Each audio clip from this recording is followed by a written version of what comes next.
Okay, so I've been doing a lot of late night walks recently and just been doing a lot of thinking and processing and praying and I don't know, just self-reflection, And I just thought maybe I could record some of my thoughts and share them. Maybe there's someone out there that they might resonate with and maybe it just creates a dialogue or just helps us all start maybe thinking about some things. So anyway, this is one of my walks I did recently, and you'll hear some cars in the background. It's dark, it's late at night, I'm walking around outside, so forgive sort of the audio quality, but it's just something that's been on my mind, thinking about fruit, and well, I won't say more. Anyway, this is Love Breaks Bad. My name is Sean, also Brooks, and I'm happy you're here. So here we go. Here's my first evening stroll thoughts with Sean Brooks.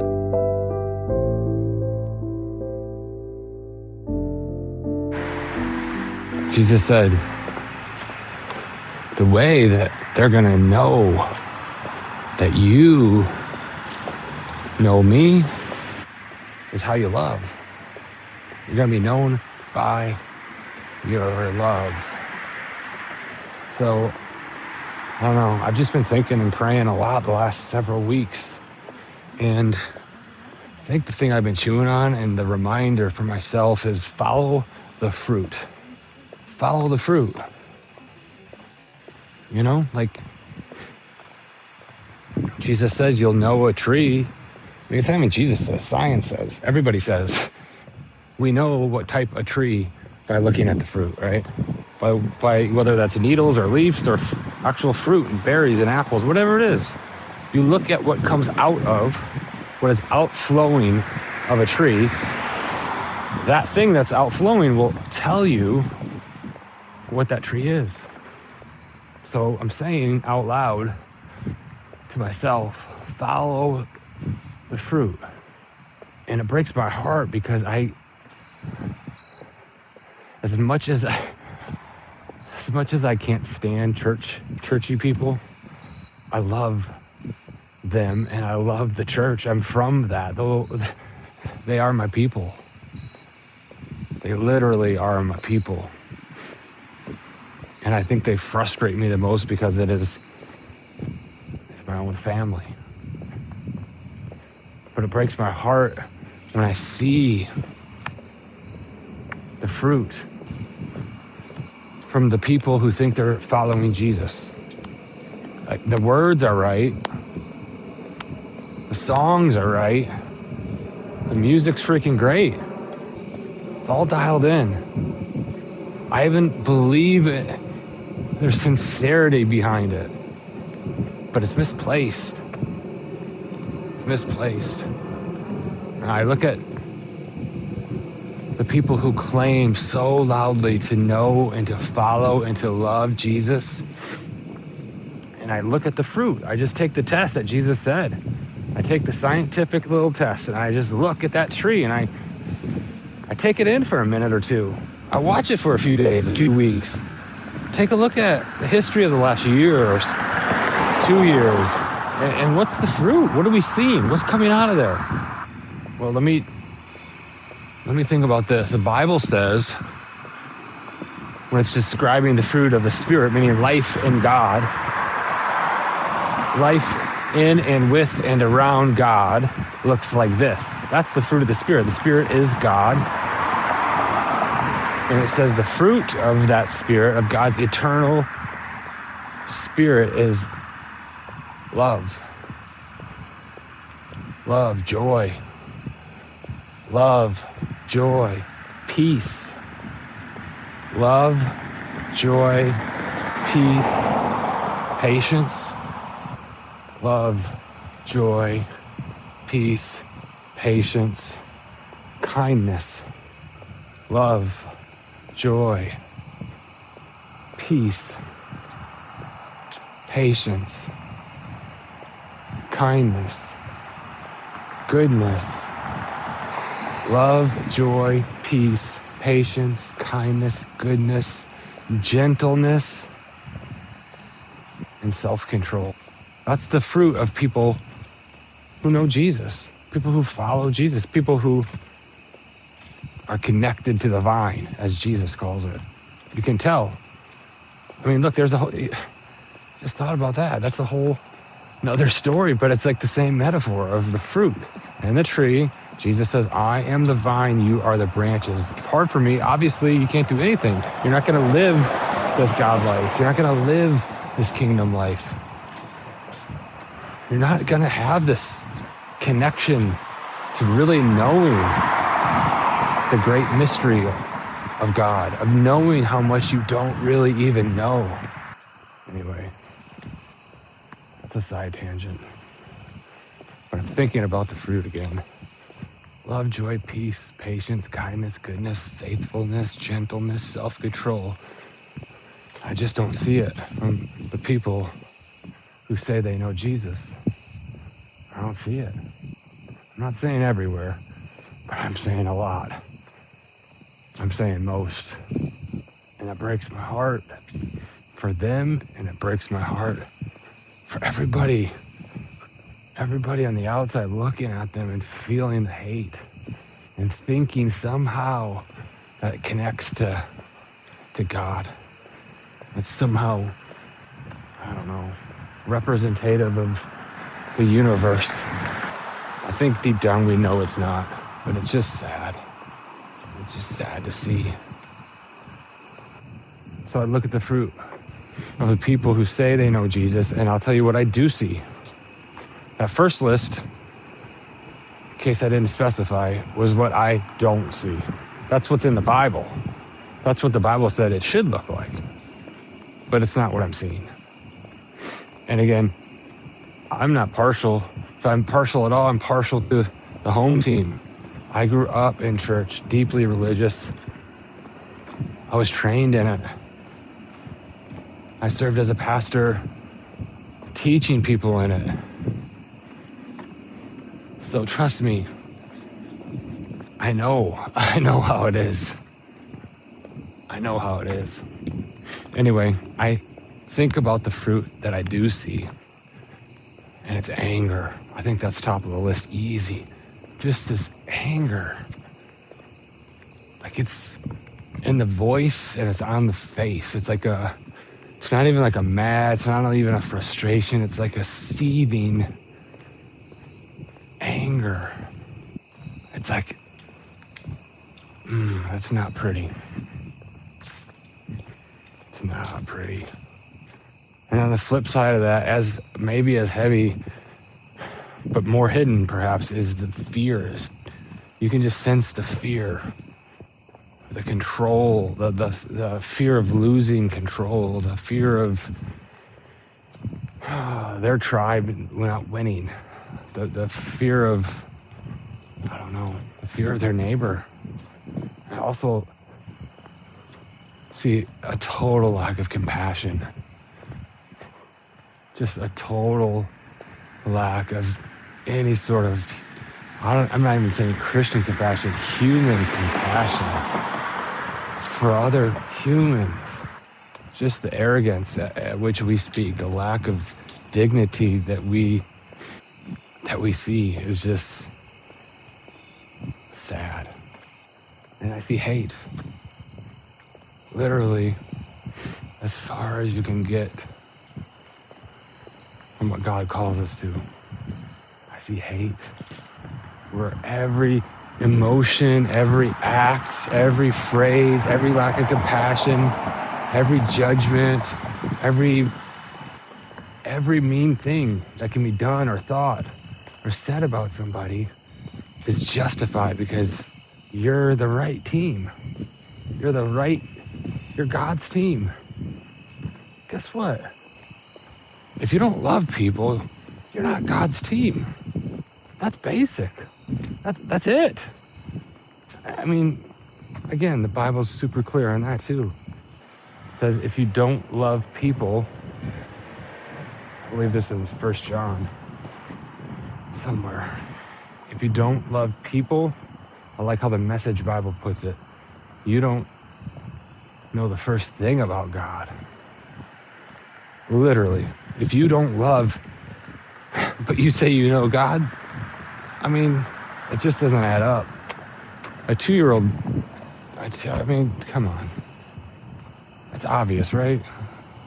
It's obvious.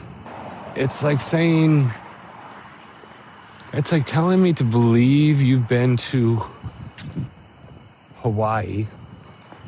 You just spent a week in Hawaii for an amazing vacation. But you don't know what a beach is. It's like, wait, come on, bro. That doesn't add up. God is love. God is love. So it makes sense that if you don't love people, if you're not even trying to see people, if you don't have compassion for people, if your heart doesn't ache and break for people, oh man, you're not following Jesus. Come on. That's not even a bold thing to say, is it?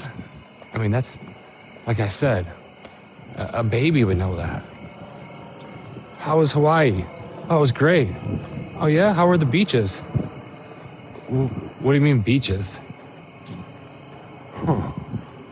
Something just logically makes me think you weren't in Hawaii.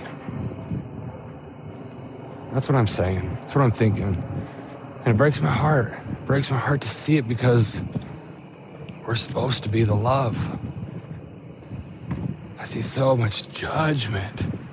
So much judgment. It's so filled and dripping with ego. Everybody else is wrong. Every other group is missing the mark. Everyone else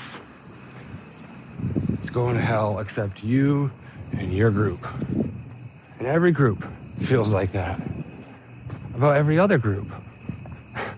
Even the Christian groups. Come on, guys. I mean, you gotta see what I'm saying here. You gotta pay attention. It's not that hidden. So anyway, this is what I'm saying. I'm not here to put guilt on anybody. I'm not here to condemn. That's not what this story's about. There's none of that.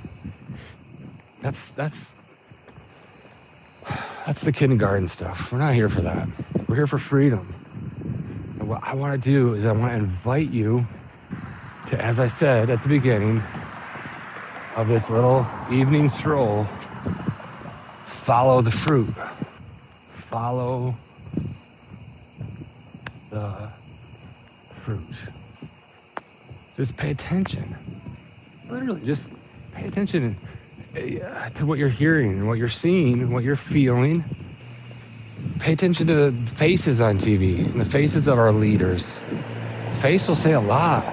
Listen to the words. Don't brush it off. Don't just brush it off as, oh, that's just politics. Oh, that's just how he talks. Don't do that, please. We owe it to ourselves to pay more attention. Just listen to the tone of the words. Again, the Bible says out of the abundance, the fullness of the heart, language flows out. What's in our heart comes out our mouths. It just will. It will in some form. If you pay attention, that's all I'm asking, just pay attention. If you pay attention, I'd just be interested to hear what you notice. And that should just make us ask.